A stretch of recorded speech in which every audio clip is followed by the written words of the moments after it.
Chapter 32. The Employer of Child Labor. High on the list of the enemies of society, one can always find the employer of child labor. Cruel, cold-hearted, exploitative, cunning, and evil. In the public mind, child labor is almost equivalent to slave labor, and the children's employer is no better than the slave owner. It is important to correct this view. Simple justice demands it, for the majority opinion on this question is completely fallacious.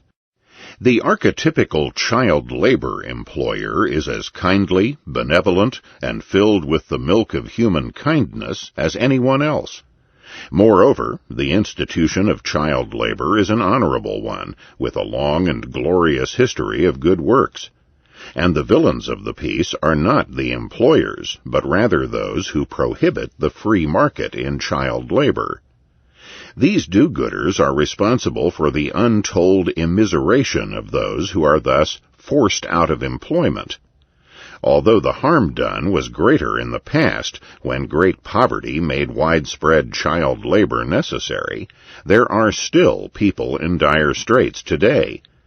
Present prohibitions of child labor are thus an unconscionable interference with their lives. The first plank in the defense is that the employer of child labor has not forced anyone to join his employ. Any and all labor agreements are completely voluntary. As such, unless they were thought to be mutually beneficial, they would not be agreed to. But in what sense can a labor contract with a child be completely voluntary? Does not complete voluntarism imply an awareness that a child is not capable of? To answer this question, consideration should be given to a proper definition of what a child is. This is an ancient question which has never been fully resolved. Nevertheless, we shall consider several ages which have been suggested as dividing the child from the adult, analyze them, and then offer an alternative. Among the earliest ages for the cutoff point between childhood and adulthood are those proposed by the various religions. The age of confirmation into the religion, which usually occurs in the very early teens or even before, is the age at which many religions define adulthood. But the person, child, at, for example, age 13, also is, except in rare instances, still immature, relatively helpless, and ignorant of the skills necessary to care for himself. So it must be rejected. The next candidate for adulthood is age 18, usually picked because this is the age at which a young man becomes eligible for the draft. This age also has several problems as a definition of adulthood. We may start off by questioning whether or not fighting in wars is an adult action. All too often, going to war is virtually the opposite of behavior usually indicative of adulthood. Also, merely following orders, the be-all and end-all of the enlisted soldier, cannot be considered an adult paradigm. In addition, there is the problem that the draft, an involuntary institution if ever there was one, serves as the very basis for the order-taking that follows. At least if the original decision to obey orders was made on a voluntary basis, such as the decision to join an orchestra, and then to follow all musical orders of the conductor, there might be some adult-like behavior involved in the draft.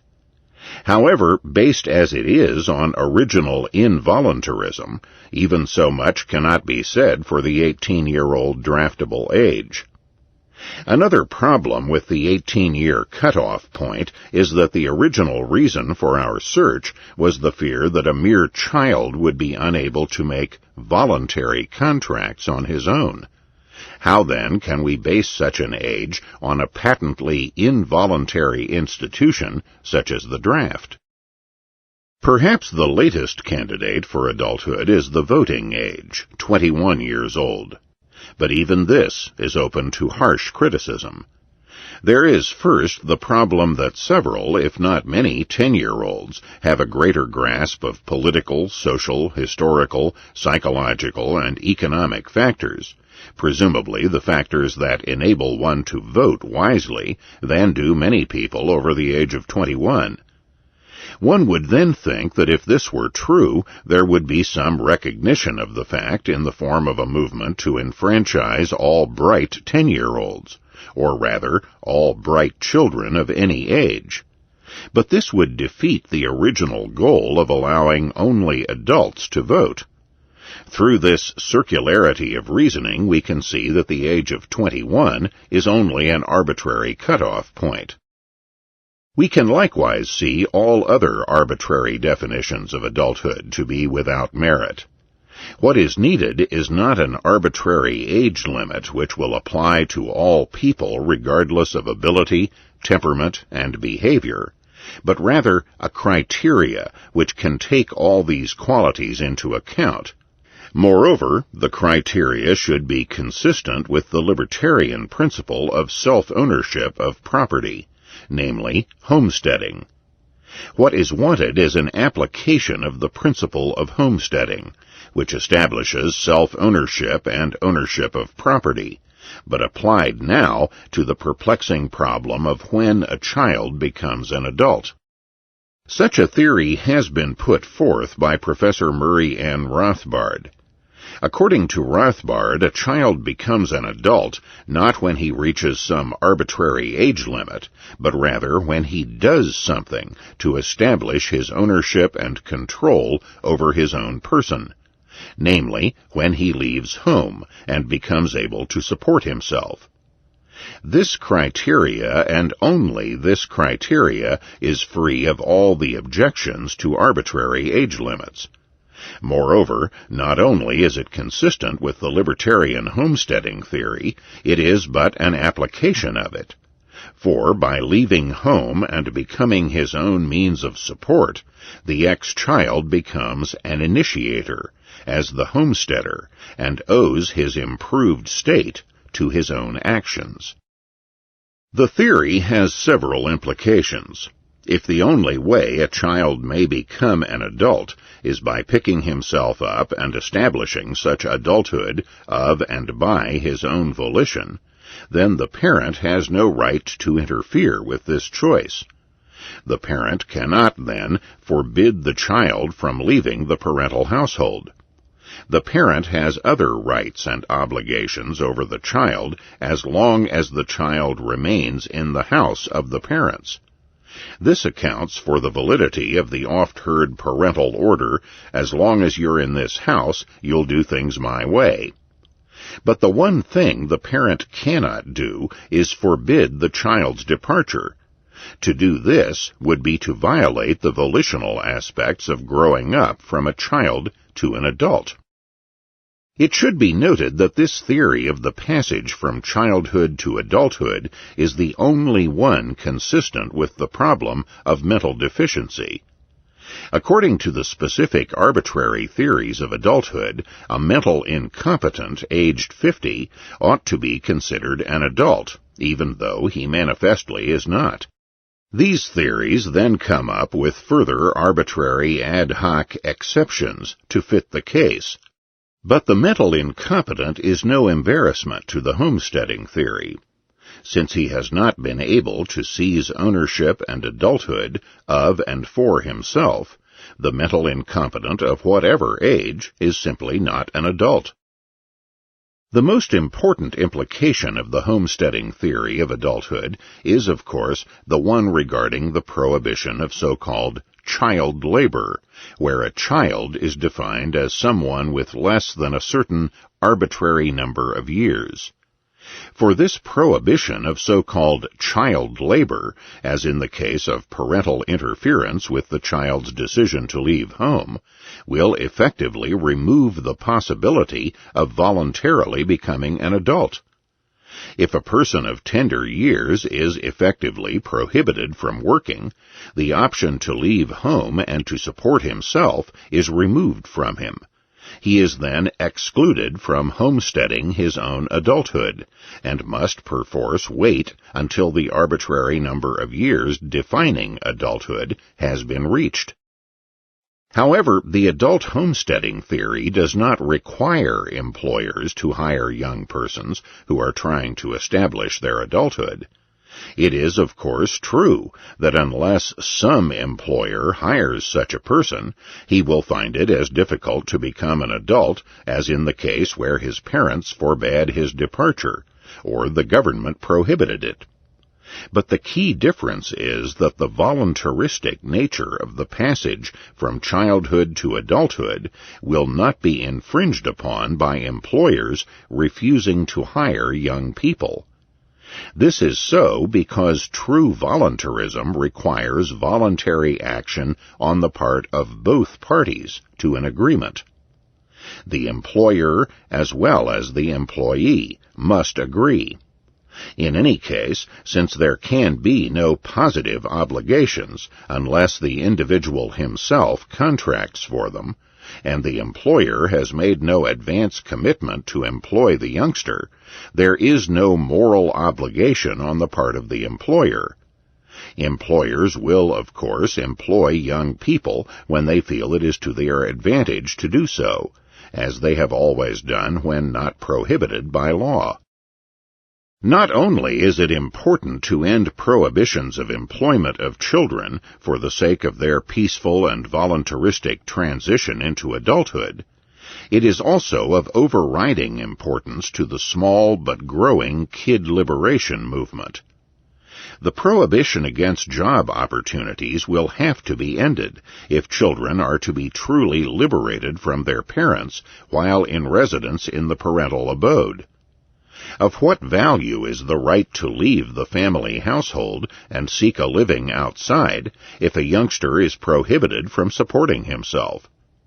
The right of every kid to fire his parents if they become too onerous is completely compromised by the laws against child labor. Can a labor contract with a mere child be truly voluntary, given his tender years, lack of experience, etc.? The answer is yes. A person, any person, who has had the ability to leave home and to attempt to earn his own living, is mature enough to enter into a contract on a voluntary basis, since such a person is a child no longer. The opposite answer, as we have seen, would effectively bar young people from striking out on their own and becoming adults through homesteading. Their only alternative would be to wait until they have reached whatever arbitrary number of years society, in its infinite wisdom, has determined to be necessary for adulthood. There are other objections, however, to the legalization of child labor. It will be said that a destitute youngster, even though an adult through homesteading, will be taken advantage of by employers, that the employer will make profit from the plight the youngster happens to find himself in. But it would be far more harmful if his one source of support, however bleak, were legislated out of existence. Despite the fact that the employer might be cruel, the job menial, and the salary low, it would be far more injurious to forbid him the opportunity. If there are other, more favorable alternatives, the young person will avail himself of them, even if the law allows the choice of accepting or rejecting the unfavorable job. If there are no other opportunities, the laws prohibiting child labor will take from him this one opportunity, however unfavorable. In a free market society, the employer will not be able to take advantage of the misery of the young worker, if by this it is meant that he will not be able to pay him less than his marginal product. As we have seen in the chapter on the capitalist pig employer, there exist powerful forces on an open market which will tend to force all wages up toward the level of productivity of the worker in question. However destitute and helpless the youngster who is looking for work may be, it is not the fault of the potential employer. even if the destitution and lack of bargaining power of the worker were very extreme, and even if the employer were able to take advantage of this, as we have seen is not the case, it would still not be the fault of the employer. If anything, the unfortunate situation would have to be blamed on the background of the ex-child. The question arises as to what degree the parent is obligated to support the child. As a general principle, the parent has no positive obligations whatsoever in regard to the child. The argument to the contrary, that a parent does have some positive obligations toward the child, based upon the supposed contractual nature or voluntary decision on the part of the parents to bear the child, may be easily shaken. Consider the following. 1. All children are equal in rights due them from their parents, regardless of the way in which they were conceived. 2. Specifically, the child who is a product of rape has as many obligations due him from his female parent as any other child. We assume that the male parent, the rapist, has gone. No matter what views we have on rape, the child who is a product of such rape is entirely guiltless of this crime or any other crime. 3. The voluntary nature of child-rearing and conception does not apply in the case of rape. 4. Therefore, the argument that the parent owes some obligations to the child which arise out of the voluntary nature of the conception, or out of an implicit contract, cannot apply in the case of rape. That is, in the case of rape at least, the female parent owes no positive obligation to the child because she did not consent to its inception. 5. All children, being equally guiltless of any crime in spite of any theory to the contrary, such as original sin, have equal rights due them from their parents. Since all such rights supposedly flow from the voluntary nature of conception, and the children born of rape manifestly lack this voluntary aspect, they at least have no rights due them from their female parent. But their rights are equal to those of all other children. Therefore, no child whosoever has any positive obligations due him from his parents. Nor is it immediately or intuitively obvious that there are any other grounds for establishing any parental duties to children. Given, then, that nothing but a voluntary agreement on the part of the parent could establish obligations to children, and that this argument fails, it is obvious that there are no positive obligations incumbent upon parents toward their children. No positive obligations implies that the parent has no more of an obligation to feed, clothe, and shelter his own child than he has to serve the children of other people, or, for that matter, than to serve other adults who are completely unrelated to him by birth, agreement, etc. This is not to suggest, however, that the parent may kill the child.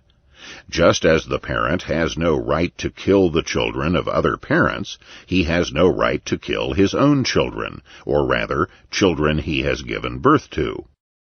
The parent, when he assumes the role of parenthood, is a sort of caretaker for the child. If ever the parent wishes to relinquish this role that he or she has voluntarily adopted, or not assume this obligation in the first place, she is completely free to do so. She can offer the baby for adoption, or, in the old tradition of the natural law, leave the baby on the steps of a church or charitable institution specializing in the care of children. But the parent may not secret the baby in a hidden corner of the house without food, or refuse to offer it for adoption and wait for it to die. To do this would be equivalent to murder, a crime which must always be severely condemned. The parent who keeps the child hidden while starving it, so as not to actually commit violent murder upon it, has renounced his caretakership, or the parental relationship others might be willing to assume. Perhaps the parental caretaker role may be made clearer by entering it into a hierarchy of homesteading. The child falls into a realm between that of another adult and that of an animal. If one adult helps another, he cannot, by that help alone, come to be the owner of the other person. If an adult domesticates an animal and through his own efforts brings the animal into productive use, productive for mankind, he can thereby come to own it. The child, an intermediate case, can be owned through homesteading, but only on a caretaker basis until he is ready to assert ownership over his own person, namely, to assume adulthood by becoming independent of his parents. The parent can exercise control over the child and rear it only as long as he continues his homesteading efforts. With an animal, or with land, once it is homesteaded, the owner need no longer continue to homestead it in order to own it. He can, for example, be an absentee landlord or animal owner. If he discontinues his homesteading operations with the child, he must then either offer it for adoption, if it is too young and helpless to fend for itself, or he must allow it to run away to set up its own life, if it is able and willing. If the parent brought up the child with just enough help and aid to qualify as a continuance of homesteading, but no more, and if the child is in a relatively deprived background, this cannot be laid at the door of the prospective employer. Prohibiting an employer from hiring such a youngster will in no way improve his lot. It can only worsen it. True, there are parents who make unwise decisions concerning children, unwise from the vantage point of outside observers. It does not follow, however, that the welfare of children will be raised by placing them in the hands of the state apparatus. The state, too, makes unwise and even unhealthy decisions concerning children, and a child can much more easily leave his parent than leave his government, which rules us all. We must conclude, then, that all labor contracts concerning young people are valid as long as they are voluntary, and they can be voluntary.